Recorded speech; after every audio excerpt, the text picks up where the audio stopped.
And what is up, everybody? Welcome to the Michael Warbucks Show, where we talk pop culture news and other things that caught my attention. Happy Thursday to you, and let's get on with the news. Our first 4 stories of the day, let's make them really quick. Number 1, an update from yesterday. Melissa King was given an offer from YouPorn to just promote their website all across the nation for $250,000. No sex involved. Girl, you'd be stupid not to take that. Number 2, today is Pope Benedict's last day. Hey, I hope you had a great time being Pope. Now do something awesome.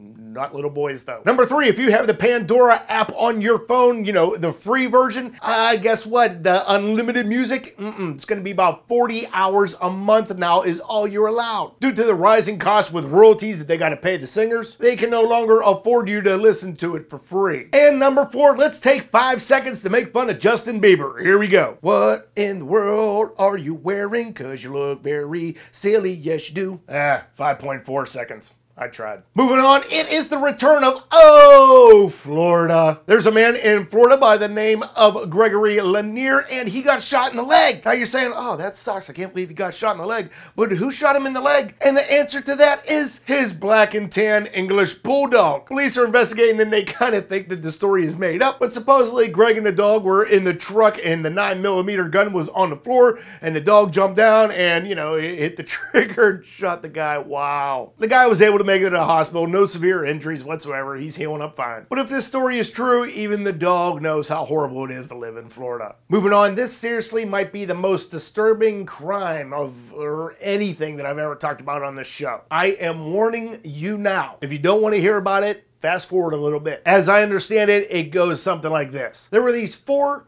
teens that got involved with strangling 2 men. Bethany McKee here lured 2 men into the house because she promised them sexual favors. And Joshua Minder's girlfriend, Alyssa Massaro, told Josh one day that, you know what, I think I would like to have sex with a dead guy. So with Josh being the knight in shining armor that he is, he plotted also with Adam Landerman to kill these 2 guys so Josh and his girlfriend could have sex on these dead bodies. Also, as the story goes, when Josh asked Alyssa, hey, why don't we have sex now? She was a little apprehensive, but eventually she agreed to do it. And it's also being speculated that drugs were involved, and if it was probably a shit ton of drugs. Now that's all the farther I'm going to talk about this story because there are a lot more gory details to go along with this. But how messed up is this? 1, who has a necrophilia fetish? 2, who says, I'm going to impress my girlfriend by killing people so we can have sex on them? 3, you even let your buddy join in on the murders and possibly the sex? And 4, who thinks it's a great idea to have sex on dead people?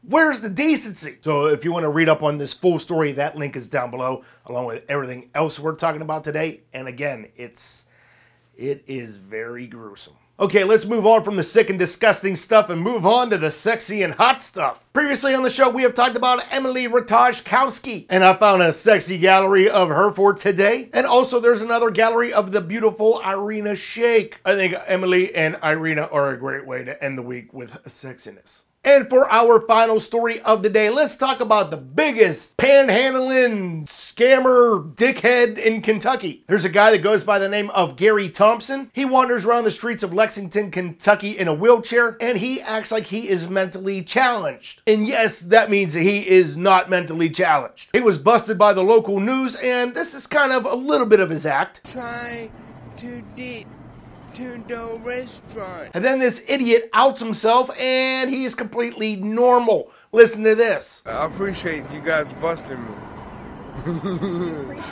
Yeah, I'm really good at it, really good. Gary, you have got to be one of the biggest pieces of crap ever. And not just only for the fact that you are imitating a mentally challenged person, but the fact that you admitted that you make $60,000 to $100,000 a year doing this. Now, a while back, he did have money at one point. He ended up getting into a car wreck and it left him in pretty bad shape, and that was a legit settlement. But he blew all his money, and now this is what he has to do. In my opinion, you're pretty much on the same level as that necrophiliac from earlier. All right, guys, that's going to be today's show. Don't forget to leave a comment on the question of the day, which is, which story do you think is worse, the necrophiliac or Mr. Gary Thompson? Let me know. Also, don't forget to like this video. Don't forget to share it. Don't forget to put in your favorites. And if you are new to this channel, hey, don't forget to subscribe. And you guys have a great day. Have a great weekend. Stay awesome. And I will see you back here on Monday. We'll see you then, guys. Maybe if you're nice, there'll be a bloopers episode tomorrow.